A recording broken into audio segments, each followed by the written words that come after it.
नमस्कार, आप देख रहे हैं डीडी न्यूज। आपके साथ मैं हूं गौरव श्रीवास्तव। तो चलिए बुलेटिन की शुरुआत करते हैं।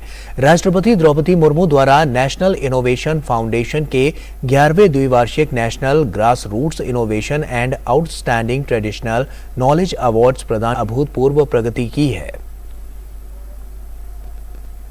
Today we are celebrating not just the achievements of innovators, but the spirit of creativity, innovation and entrepreneurship.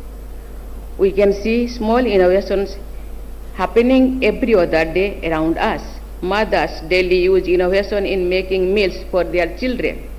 Teachers use creativity in finding new teaching methods, and some fields such as advertising and marketing are very much dependent on creative skills. So we just have to understand and encourage the creativity and innovation which is already present everywhere. और वहीं इस मौके पर केंद्रीय मंत्री doctor Jitendra Singh ने कहा कि एक वक्त था जब देश में 350 स्टार्टअप थे, लेकिन आज 90,000 से ज्यादा स्टार्टअप देश में हैं। उन्होंने कहा कि जो 70 वर्षों में नहीं हुआ वो 9 वर्ष और 100 से अधिक यूनिकॉर्न। ये बात कोई सामान्य नहीं है, बड़ी असाधारण सी बात है। इतना बड़ा क्वांटम जंप, यदि आप दूसरे शब्दों में। जितेंद्र सिंह ने कहा कि पिछले 8 से 9 वर्षों में भारत ने विज्ञान, टेक्नोलॉजी और नवाचार के क्षेत्र में कई मुकाम हासिल किए हैं। गत 8-9 वर्षों में विज्ञान, प्रौद्योगिकीकरण, नवाचार को लेकर के भारत ने अनेकों आयाम हासिल किए हैं और आज ये कहा जा सकता है कि भारतवर्ष दुनिया के प्रथम श्रेणी के देशों में खड़ा है। और ये इसलिए संभव हुआ कि प्रधानमंत्री श्री नरेंद्र मोदी जी ने पहले दिन से ही विज्ञान, प्रौद्योगिकी, नवाचार को उच्चतम प्राथमिकता दी। वैज्ञानिकों को और वैज्ञानिक के साथ जुड़े विषयों को इज्जत दी और साथ ही साथ व्यक्तिगत रुचि एवं हस्तक्षेप करते हुए उन्होंने अनेकों नए इस प्रकार के कार्यक्रम प्रारंभ किए, योजनाएं प्रारंभ की, जो नवाचार को भारतवासियों के जीवन का एक हिस्सा बना सके। आज विश्व होम्योपैथी दिवस है। आयुष मंत्रालय विश्व होम्योपैथी दिवस के अवसर पर आज नई दिल्ली में वैज्ञानिक सम्मेलन आयोजित कर रहा है। उपराष्ट्रपति जगदीप धनखड़ ने इस सम्मेलन का उद्घाटन किया। केंद्रीय आयुष मंत्री सर्बानंद सोनोवाल भी इस कार्यक्रम में शामिल हुए। इस वैज्ञानिक सम्मेलन की थीम होम्यो परिवार सर्वजन स्वास्थ्य, एक स्वास्थ्य एक परिवार है। ये वैज्ञानिक सम्मेलन विभिन्न प्रमुख हितधारकों के विचार विमर्श के माध्यम से अनुसंधान, शिक्षा और समेकित देखभाल में होम्योपैथिक एकीकरण के भविष्य की रूपरेखा को लेकर अंतर्दृष्टि प्रदान करेगा। सम्मेलन के प्रतिनिधियों में होम्योपैथिक शोधकर्ता, अंतः विषय धाराओं के हुए। उपराष्ट्रपति ने कहा, देश के युवा 2047 के योद्धा हैं। उपराष्ट्रपति जगदीप धनखड़ ने कहा कि विश्व और जन कल्याण के लिए स्वस्थ होना जरूरी है और वो तभी होगा जब हम स्वस्थ रहें, भारत पर गर्व करें, भारतीयता पर गर्व करें। देश हो या विदेश, भारत की प्रतिष्ठा को बढ़ाएंगे और इस पर कोई आंच नहीं आने देंगे। ये हमारे सबका संकल्प होना चाहिए, दृढ़ निश्चय होना चाहिए। उपराष्ट्रपति जगदीप धनखड़ ने कहा, दुनिया भर में भारत का डंका बज रहा है। उन्होंने कहा, राष्ट्र निर्माण में योगदान देने के लिए स्वस्थ रहना जरूरी है। शुरुआत 2006 था और 2017 से कोटेचा जी लगातार अपने मंत्रीगण के मार्गदर्शन में इंक्रीमेंटल ट्रेजेक्टरी पर है। 2023 की जो थीम है अत्यंत सार्थक है। होम्योपैथी परिवार, एक स्वास्थ्य एक परिवार। दुनिया में भारत का डंका तो बज ही रहा है। We are on the rise as never before and our rise is unstoppable. कार्यक्रम को संबोधित करते हुए केंद्रीय आयुष मंत्री सर्बानंद सोनोवाल ने विश्व होम्योपैथी दिवस के रूप में दुनिया को शानदार तोहफा दिया है। उन्होंने कहा कि मानव समाज को आगे बढ़ाने के लिए हम सभी को एकजुटता के साथ आगे आना होगा। Today is a great day for all of us, particularly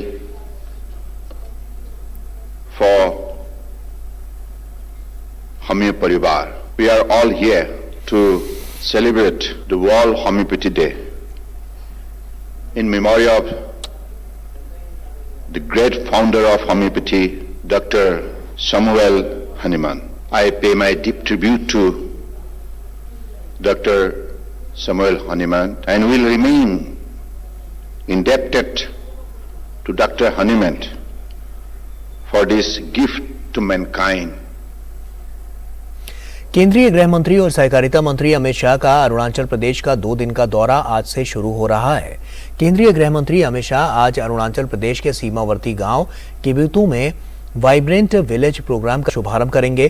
प्रधानमंत्री नरेंद्र मोदी के नेतृत्व में सरकार ने वित्तीय वर्ष 2022-23 से 2025-26 के लिए सड़क संपर्क के लिए 2,500 करोड़ रुपए सहित 4,800 करोड़ रुपए की वाइब्रेंट विलेज प्रोग्राम को मंजूरी दी है। माना जा रहा है कि ये योजना सीमावर्ती गांवों में रहने वाले लोगों के जीवन की गुणवत्ता में सुधार करने में मदद करेगा और लोगों को अपने मूल स्थानों पर प्रोत्साहित करने से भी रोकेगा। आपको बता दें कि सीमा सुरक्षा को भी इसमें बढ़ाया जा सके, इसके लिए भी तमाम काम किए गए हैं और अरुणाचल प्रदेश, सिक्किम, उत्तराखंड और हिमाचल प्रदेश और आपको बताओ 55 गांव शामिल हैं। अमित शाह स्वर्ण जयंती सीमा रोशनी कार्यक्रम के तहत निर्मित अरुणाचल प्रदेश सरकार की 9 माइक्रो हाइडल परियोजनाओं का भी उद्घाटन करेंगे। साथ ही बुनियादी ढांचे को बढ़ाने और आईटीबीपी कर्मियों के साथ बातचीत करने के लिए भारत तिब्बत सीमा पुलिस परियोजनाओं का भी उद्घाटन करेंगे। वे किबिथु में आईटीबीपी के जवानों से संवाद भी करेंगे। इस अवसर पर सीमावर्ती जिले के स्वयं सहायता समूह की महिला सदस्यों द्वारा बनाए गए उत्पादों की एक प्रदर्शनी भी आयोजित की जाएगी। 11 अप्रैल को गृह मंत्री नमती मैदान का दौरा करेंगे और वोलोंग वॉर मेमोरियल में श्रद्धांजलि अर्पित करेंगे।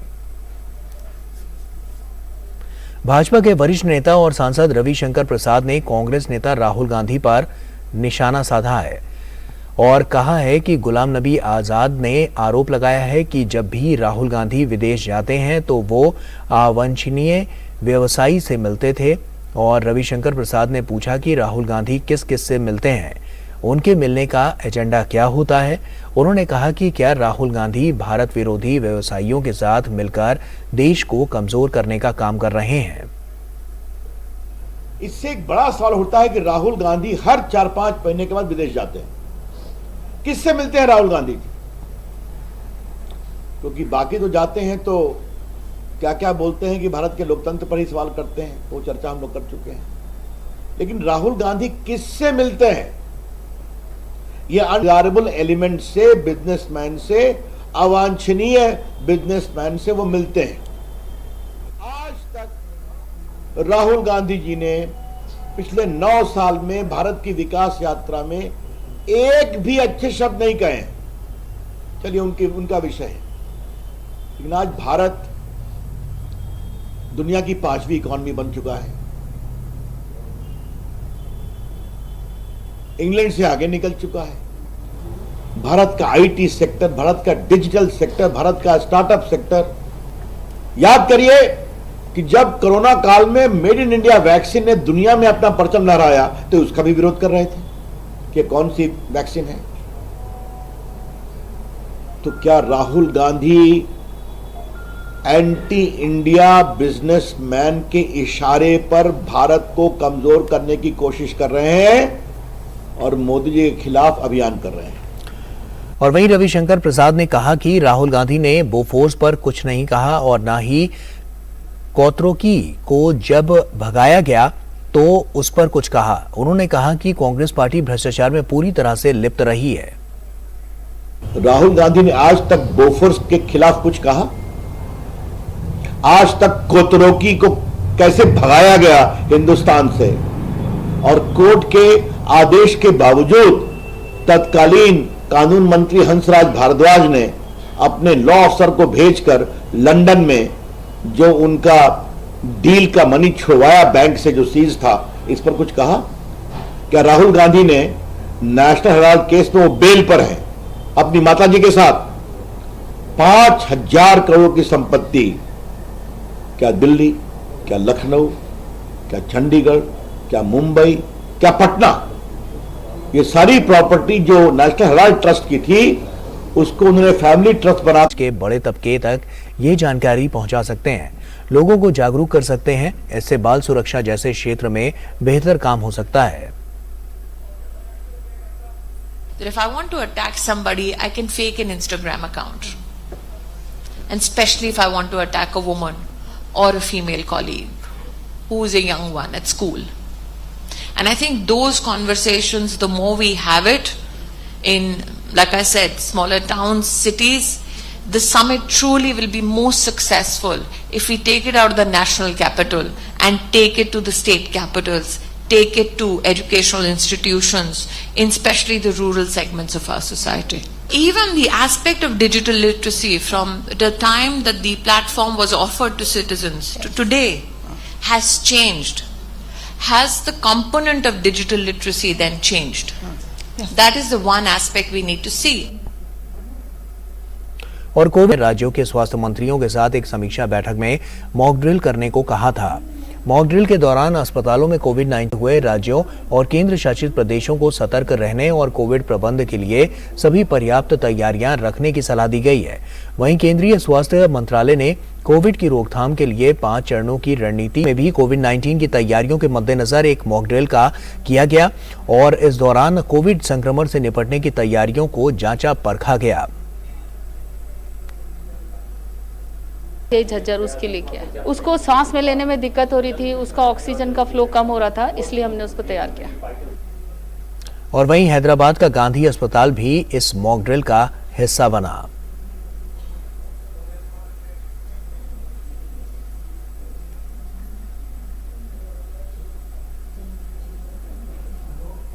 पटना के IGIMS अस्पताल में किया गया मॉक ड्रिल का आयोजन, जिसमें कोविड से निपटने की तैयारियों की जांच की गई।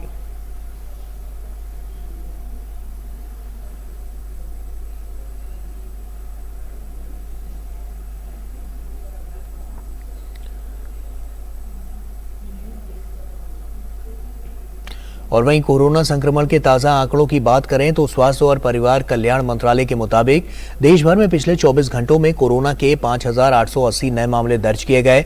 वहीं पिछले 24 घंटों में 3,481 मरीज उपचार करवाकर स्वस्थ हो चुके हैं, जिसके बाद देश में रिकवरी रेट 98.73% हो गया है। वहीं साप्ताहिक पॉजिटिविटी रेट वर्तमान में 3.67% दर्ज किया गया। इसके साथ ही दैनिक पॉजिटिविटी रेट 6.91% दर्ज किया गया। देश में कोरोना के सक्रिय मामलों की संख्या 35,199 है। देश में टीकाकरण का आंकड़ा भी तेजी से बढ़ रहा है। कोविड महामारी के खिलाफ सबसे प्रभावी हथियार के रूप में शुरू किए गए टीकाकरण अभियान के तहत देश में अब तक 220 करोड़ से अधिक टीकों की खुराकें दी जा चुकी हैं। पिछले 24 घंटों में 205 से अधिक कोविड रोधी टीके लगाए गए।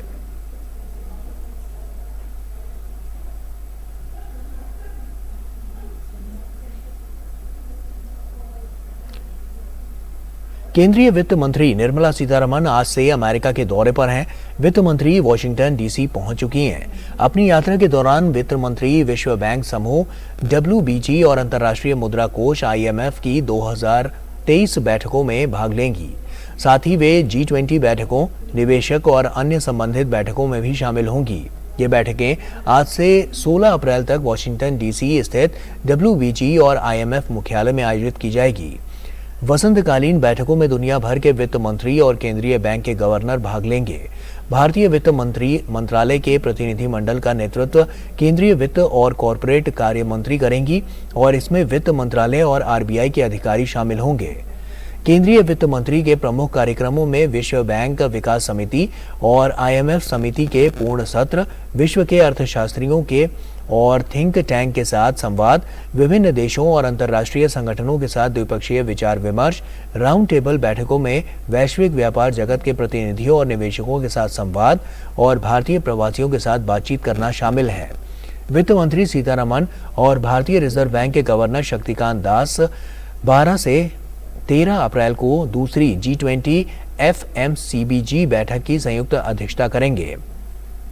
G20 सदस्य देशों, 13 आमंत्रित देशों और विभिन्न अंतर्राष्ट्रीय तथा क्षेत्रीय संगठनों के लगभग 350 प्रतिनिधि इस बैठक में शामिल होंगे और वैश्विक मुद्दों के व्यापक आयाम के परिप्रेक्ष्य में मोजाम्बिक की 6 दिवसीय यात्रा पर रहेंगे। यात्रा के पहले चरण में डॉक्टर जयशंकर युगांडा के विदेश मंत्री देशों के बीच हस्ताक्षर होने की संभावना है। डॉक्टर जयशंकर युगांडा में उद्योग जगत से जुड़ी हस्तियों को भी संबोधित करेंगे और भारतवंशियों से बातचीत करेंगे। 13 से 15 अप्रैल तक डॉक्टर जयशंकर मोजाम्बिक की यात्रा पर रहेंगे। किसी भी भारतीय विदेश मंत्री की ये पहली मोजाम्बिक यात्रा होगी। इस दौरान डॉक्टर जयशंकर मोजाम्बिक के शीर्ष नेतृत्व से मुलाकात करेंगे। वे संयुक्त आयोग के 5वें सत्र में मोजाम्बिक की विदेश मंत्री वेरोनिका मकामो के साथ बैठक की सह-अध्यक्षता करेंगे। डॉक्टर जयशंकर कई मंत्रियों और मोजाम्बिक के संसद के प्रतिनिधियों से भी मुलाकात करेंगे। युगांडा और मोजाम्बिक की यात्राओं से इन दोनों देशों के साथ भारत के मजबूत द्विपक्षीय संबंधों को और मजबूत होने की उम्मीद है।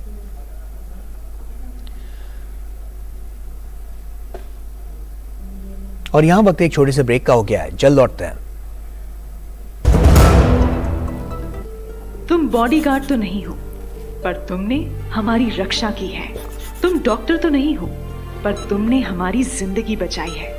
तुम टीचर तो नहीं हो, पर तुम्हारे कारण हम स्कूल आ पाई हैं। तुम सिर्फ शौचालय नहीं, हम गरीबों के लिए इज्जत घर हो। इस शौचालय की बात करने में कभी झिझक होती, वो शौचालय आज देश की सोच का अहम हिस्सा हो गया। स्वच्छ भारत की आदत के साथ आओ बनाएं नया भारत। तो ब्रेक के बाद एक बार फिर से आप सभी का स्वागत है। केंद्रीय सड़क परिवहन और राष्ट्रीय राजमार्ग मंत्री नितिन गडकरी आज से जम्मू कश्मीर के 2 दिवसीय दौरे पर हैं। यह यात्रा जम्मू कश्मीर में कनेक्टिविटी बढ़ाने की मंत्रालय 2026 तय की गई है, लेकिन माना जा रहा है कि यह समय सीमा से पहले ही पूरी हो सकती है। गडकरी अपनी 2 दिवसीय यात्रा के दौरान जम्मू कश्मीर में कई और राजमार्गों और सड़कों पर काम करना शुरू करने की घोषणा कर सकते हैं। गडकरी अपनी यात्रा के दौरान पूरी हो चुकी कुछ सड़क परियोजनाओं का उद्घाटन भी करेंगे। केंद्रीय मंत्री सोमवार शाम श्रीनगर में सड़क परिवहन और राजमार्ग पर संसदीय सलाहकार समिति की बैठक की अध्यक्षता भी करेंगे।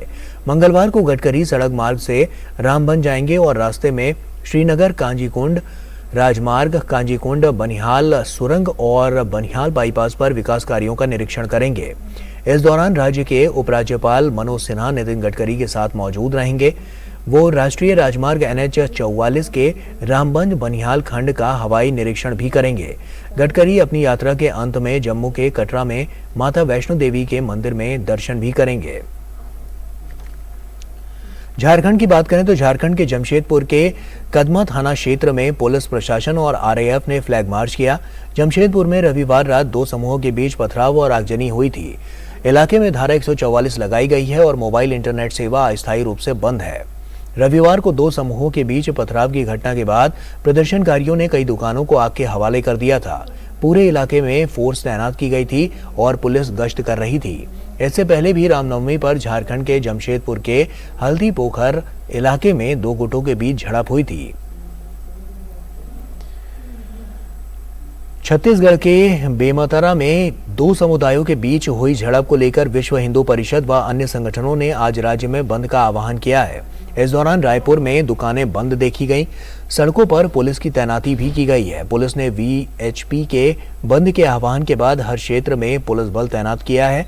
पुलिस के मुताबिक अभी तक किसी तरह की घटना की कोई खबर नहीं है। चक्का जाम के बाद शहर में कई रूट डायवर्जन भी किए गए हैं। आज विश्व हिंदू परिषद बजरंग दल के द्वारा जो है बंद का आह्वान किया गया है, जिसके लिए सभी थाना क्षेत्रों में अतिरिक्त पुलिस बल की भी तैनाती की गई है।